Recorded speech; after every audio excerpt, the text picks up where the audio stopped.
Hello my dear friends, good morning, good afternoon, good evening based on what time you are watching this video. Friends, I hope you are doing good with your health. In this video we are going to discuss about your CA final subject indirect taxation, where it is for 100 marks, but the split up of 100 marks is GST will carry your 75 marks and your customs and foreign trade policy will carry 25 marks. Friends, we are going to divide this discussion into three parts, where first we are going to discuss something about your myths and realities, specifically about your GST, and second we are going to discuss whether you can make this subject a scoring subject where you can be rest assured of your exemption in the subject, so that you are not falling in the trap of aggregate when you talk about your group 2. And third, you are going to talk about how we are going to discuss our indirect tax classes. Friends, when you talk about specifically GST, there are a lot of myths about the subject GST. Friends, GST is a very new taxation law that has came out on your 1st of July 2017. As any new thing comes up, obviously the entire attention goes there. So you will see that a lot of data is available on internet when you talk about GST, right? And any changes that comes in GST, you will find that quick update on your Facebook or Twitter account before you actually have the real updates, right? So it is so fast. We are living in this world where social network or social media will give you all information beforehand. But an important thing, can you rely on all those informations? No, lot of times when you read your Twitter handle, or a lot of times when you see your Facebook account, the person who's posting that message will never take the responsibility. No one takes the responsibility. Why no one? You even talk about your Central Board of Indirect Taxes. When they post any news on Twitter, even Government of India tells that whatever is put on Twitter is only clarification. It doesn't form part of law. So even when government is giving some clarification on its Twitter handle, even that is not part of law. Forget about anyone else. Now it becomes very, very important to be aware of what is actually correct information and what is so called inaccurate or not so accurate information. Now friends, I'll just discuss about the few myths that are there with your subject, specifically with your subject called as GST. Customs is a very old law. So friends, when you talk about GST, when GST came out, it was understood that all the indirect taxes have merged into GST. Not true. Even after the birth of GST, there are few other indirect taxes which are still alive, right? Say for example, when you talk about your entertainment taxes by local body, or say for example your stamp duty, say for example your electricity tax, say for example your travel tax, they are all indirect taxes. They are still very much alive, right? Specifically when you talk about entertainment tax by local authority, entertainment by tax by state government is merged. It is no more there. It is merged into GST. But when you talk about entertainment tax by local authority, the third tier structure, right? You have central government, state government, local authorities. You are talking about entertainment tax by local authority. It is still very much alive. Your travel tax, air travel tax, it is still very much alive. Electricity tax, it is still very much alive. So you have a lot of indirect taxes which are still alive in form of contributing revenue to the government. They may not be so important, but they are still very much alive. And friends, there was another myth that when you talk about your excise and VAT, they are no more there. No, this statement is only partially true. Your excise duty and VAT is still alive on few notified goods. It is still very much alive.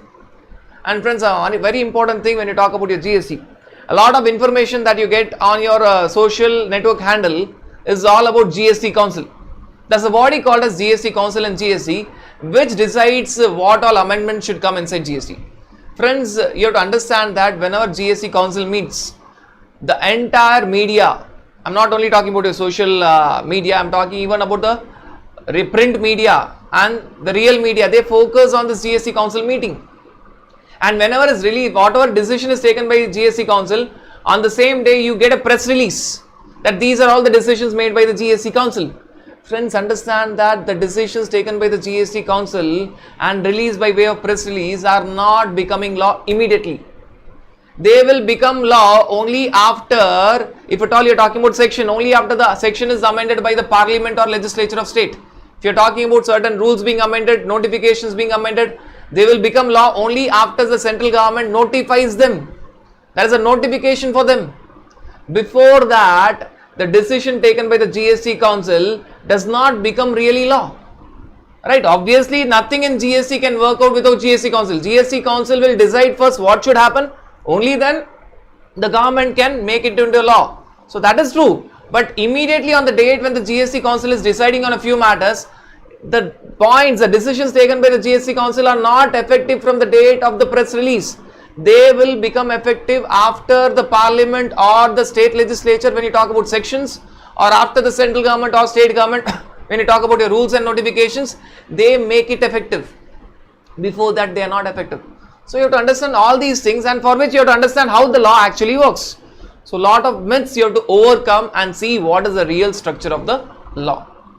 Right, friends, the next part of the discussion is all about whether your indirect taxation, both your GST and customs, is it really a scoring subject. Friends, you should ensure that when you're talking about your indirect taxation, your target should not be less than 70 plus marks. Right, rather we have a mission called as 75 plus mission when you talk about your indirect taxation, but I'm making it more realistic where you can talk easily about your 70 plus marks mission. Right, we have already seen a lot of students achieving even 80 plus marks very easily without much effort that is required. Obviously they would have put a lot of hard work, no doubt, but when you talk about the marks, there is a myth that when you talk about reaching this 80 plus marks or 90 plus marks, it is not at all possible. No, it is possible. Right, you have to do some amount of hard work and you have to do smart revision. Right, so what you have to focus is you have to make this subject as one of the subject where you're sure of your exemption, and not only sure of exemption, you focus on that 70 plus marks mission. When you focus on the 70 plus marks mission, lot of things becomes really simple for you. Right, you're now more falling in the trap of aggregate where you have a fear, you have passed in all the subject but still you're not clear with your group. That is a very sad scenario. You don't really know whether to celebrate or to be very sad because you have not cleared the group. So this will ensure one subject minimum, rather if you're talking about exemption, one subject, two subjects minimum in the group should be that where you're very much sure of the exemption. And if you're talking about 70 plus marks, at least one subject should be there in each of the group where you're very sure of 70 plus marks. And I want you guys to make this indirect taxation subject as one of the subject where you can easily target on the 70 plus marks mission. Obviously there will be lovers of your direct taxation subject, I know, but DT is an ocean, and when you compare your subject indirect tax with direct tax, you'll find that IDT is way very much less compared to your direct taxation. You can easily make this subject as one of the subject where you focus on your 70 plus marks mission. And friends, another important thing that is to be discussed here is, out of your 100 marks of both GST and customs, you have 30 marks MCQs. You have 30 marks where you focus on your MCQs. Friends, understand that whenever we're talking about your MCQs, your target should not be less than 25 plus marks. So your target should be very clear.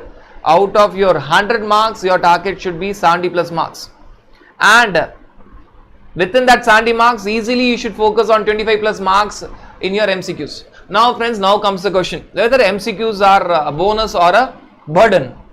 Right, a question that I have been discussing for long time. Is it really a bonus or it is a burden? Friends, it depends on your preparation. It really depends on your preparation. If you are focused on your concepts, core concepts, then MCQs will be a real bonus for you, real bonus. The only thing that you have to understand is, gone are the days where you can buy heart and survive. No, buy hearting is ruled out. The moment ICAI came with MCQs from May 2019 exams, it made one point very clear. We want only those students who are conceptually very clear about the subject. So your by-hearting is ruled out now. It is all about understanding the concepts and interpretation. Alright, so you should be very clear with the concepts, and if you are clear with the concepts, obviously MCQs you can always think from a bonus point of view. See, there are certain things that are very advantageous in your MCQs, undoubtedly. Right, there's no negative markings. You need not write the section number, rule number, notification number, etc. etc. Your workings is not required. What is required is your answer, and obviously it consumes less time. In terms of your writing, explanation and all, it obviously consumes a very less time. So when you talk about the MCQs, these are the advantages of which are always there for all the students. Now when you talk about MCQs, a lot of questions in your MCQs can be drafted in such a way that you see the 4 options of MCQs and you find them all are seemingly correct.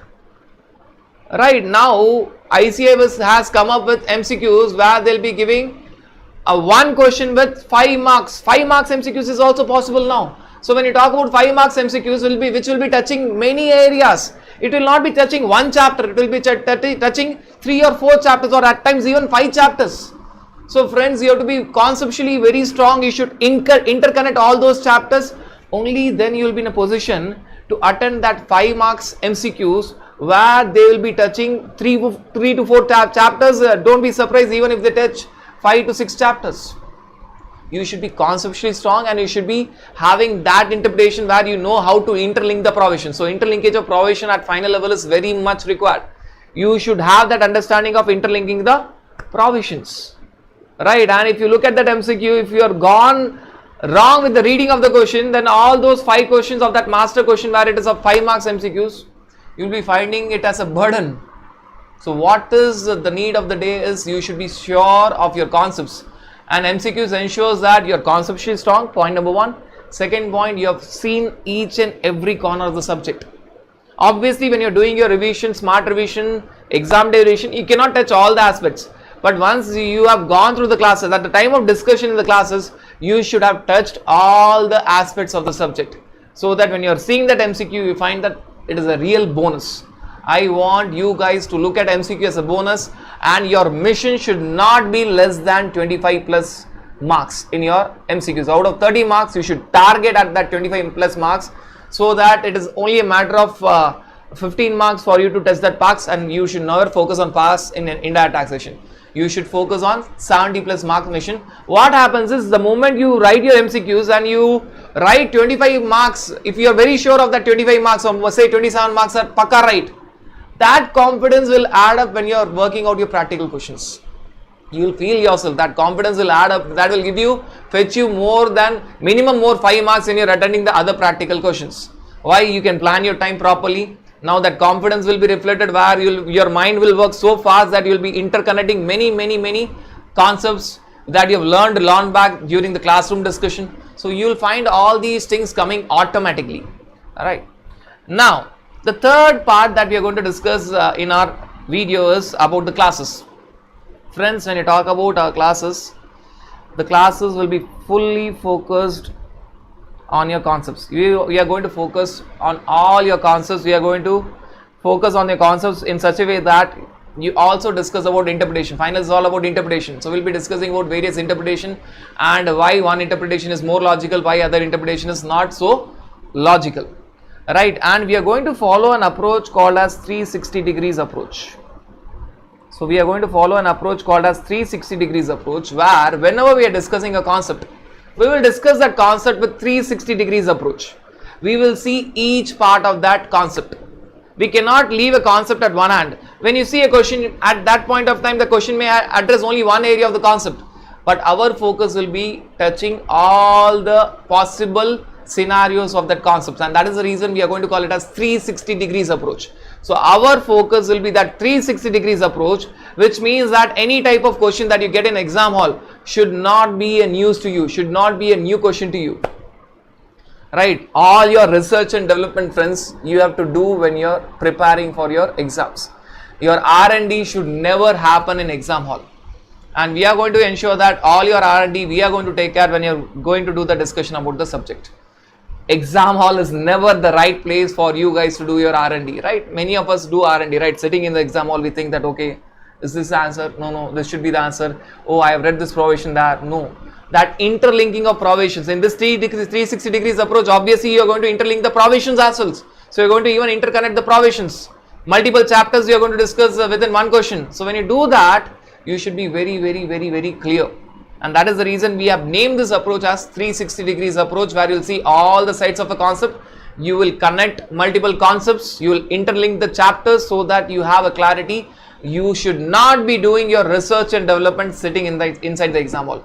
All that should happen before you are entering the exam hall. That should happen at the time of preparation. Friends, we are going to discuss our classes in that way that we are going to discuss around 750 conceptual questions. 750 conceptual questions. And before that, I would like to give the breakup. Our discussion will be for almost about 170 hours, where you can keep this as 110 hours will be all about your discussion of the concepts and the provisions, and 60 hours will be discussion of all your examples, and friends, we are calling it as your conceptual examples. We are again coining a new word where you are not calling it as examples, we are calling it as conceptual examples, because while discussing conceptual example, my friends, we will be focusing at one or few concepts at one point of time. Initially we will be focusing on one concept at a time, and later point of time we will be interlinking 2 or 3 concepts in the same example. So focus will be at one concept at one point of time and seeing the entire 360 degrees approach. And slowly we'll see few questions where the concepts are interconnected. We'll be discussing about interconnection of the concepts, where we'll have a question about interconnection of the multiple chapters as well. So that will be coming when you talk about few conceptual examples. So our discussion initially basically will be on one concept at one point of time. And when you talk about your exam questions, they are all nothing but merger of different concepts, right? So I will be even training you to ensure that you are in a position to interconnect all the concepts. And for that we have a Q bank by the name Train Your Brain, where for final we have almost around 700 questions. Now these are not conceptual questions, these are all practical questions, they are exam questions, right? You need not refer your ICI Q bank where you are talking about May 2018 exams, November 2018 exams, May 2019, November 2019, whether it is your mock test paper or your revision test paper or your exam paper, all those questions will be there in the Q bank along with our own questions. We will have our own questions along with all the ICI questions properly arranged as per the logical sequence. And the difference is, it is not just a compilation of ICI questions, no. Your ICI questions, old ICI questions may not be valid today, amendments would have been there. So the answers are updated, point number 1. Point number 2, the presentation of ICI question is different for the same type of questions in different areas, and that we find it very difficult. What we have done is, if at all it is the same type of question, ICI question, we have made sure that the presentation of that type of question is in the same manner. So you may find the question of ICI the same as it is there in your ICI Q bank, but the answers, the presentation will be totally different of all the ICI questions. And for many of the questions which are outdated, the question will be valid but the answer is updated now. We would have updated those questions. So you'll have a Train Your Brain module where you'll be focusing on your question bank. That will be the only module that you should have or handle when you're talking about your revision, smart revision or exam day revision. Exam day revision should not be with the help of your main modules, it should be only with the help of your Train Your Brain question bank, Q bank. We call it as a master Q bank. And friends, the last thing that I wanted to share is, when you're talking about all these discussion, we'll be having 2 multicolor modules for the entire discussion. We'll be having 2 multicolors modules for this entire discussion.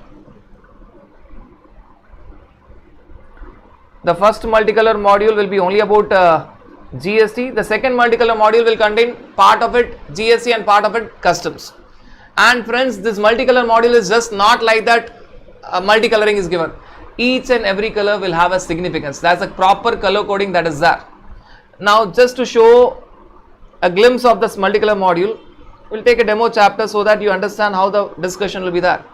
Each chapter will start with a bird's eye view, where we'll be discussing about the sections, rules, notification in that chapter. So you'll always start with the bird's eye view, where you'll be very clear with all the sections, rule numbers, notification that is there in the chapter. Friends, that will serve 2 purposes. First, you know what is the discussion that is going to happen in that chapter. Second, you are no more having that fear factor of your section number, rule number, notification number. Should I remember that? Yes, you should remember that. At final level, you are required to remember section number, rule number, notification number for sure.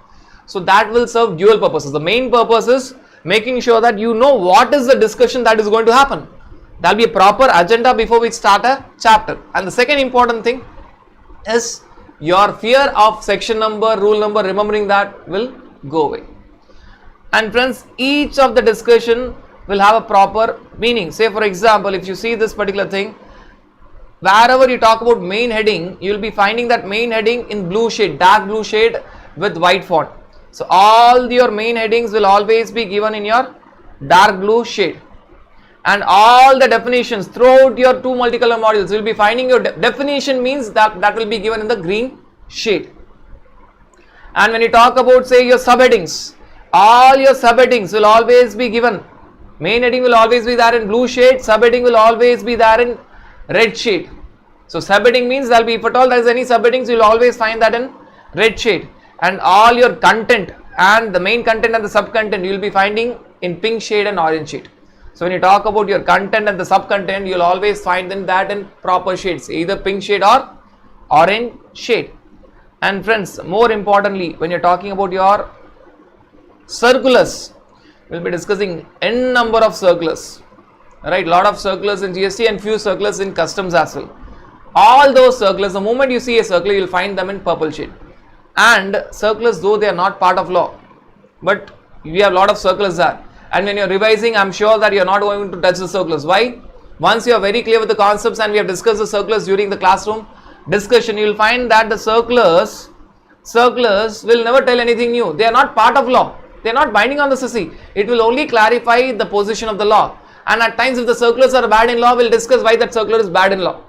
Right? There will be an author's note. You will find lot of author's note where will be telling that why you should not follow this circular, which is not for your exam purposes, but for a practical side. If you find something illogical, there will be a proper author's note which is accompanying the text.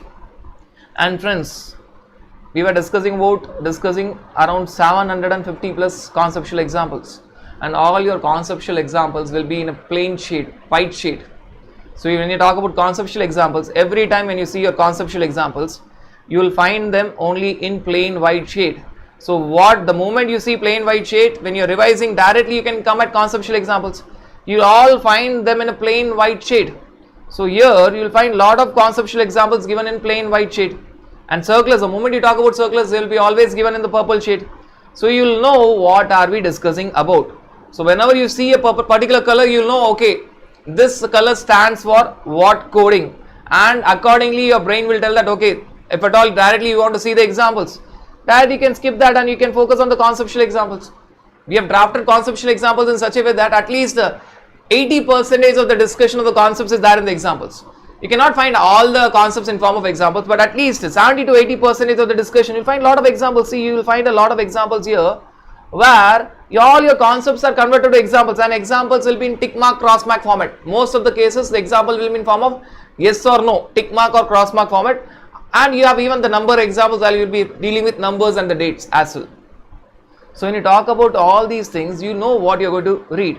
Now friends, you may ask, why this multicolored text? Friends, just answer this basic question. If at all you are going to any place and if at all you are finding a newspaper and a magazine, a multicolor magazine, assuming that it has got the same content, your brain will always direct your hand to only go and collect the magazine. I am talking about a scenario where it has got the same content, right? The instruction given by the brain will always be collect the multicolor magazine, and your hand will only go towards your multicolor magazine. Obviously it has got a huge impact. And friends, during the classroom discussion you will not find it difficult, but when you are revising and all, you should know what to revise, what not to revise, right? You should know the proper color coding. Say for example, I said that 80% of the concepts, at times few chapters like your input tax credit, which is the main chapter of your GST, where valuation chapter or your time of supply chapter or your e-way bill chapter, there are a lot of chapters where 100% of the concepts are there in form of conceptual examples. Other chapters, 70 to 80% concepts will be there in form of conceptual examples, and there are few chapters where an entire chapter will be in form of conceptual examples. So directly you can take that conceptual example, see that, complete it, right? So that will be very helpful when you're talking about your revision and your smart revision and your exam day revision. So that will really serve the purpose, right friends? So when you talk about this entire discussion, I hope you found this video helpful. Thank you.